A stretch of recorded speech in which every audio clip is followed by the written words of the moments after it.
आसतु देखा सिंप्लीफिकेशन रही क्वेश्चन को पिला माने देखंतु यही क्वेश्चन को देखला माने डर लगुच कौन बहुत लंबा हो ना क्वेश्चन टी देखंतु केमती एक सेकंड रे सॉल्यूशन करबा। देखंतु प्रथम लेयर रे केते अछि लब 2 अछि हला ए लब को हमें लब रखी देबा 2 हे गला 2 हमें कौन करबा एही लब रे +1 कर देबा +1 कर देला हमें कौन पाइबा 4 पाई जीबा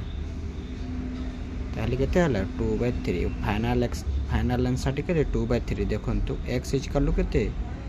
x इक्वल टू 2/3 देखंतु यार फार्मूला होची x इक्वल टू k +1 हेगला पिले देखंतु k रो मूल्य होची ए k रो मूल्य होची 2 प्रथम लेयर रो लब केते होची 2 एटा होची k एटा होची k +1 k रो मूल्य होची 2 + 1 इक्वल टू 2/3 केते आंसर केते बल्ला 2/3 बुझिले पिला माने एमिति क्वेश्चन दिथिला हमें कोन को फार्मूला यूज करबा k/k + 1 x इक्वल टू। जदि वीडियो भल लागितबा लाइक शेयर एंड सब्सक्राइब करंतु। धन्यवाद।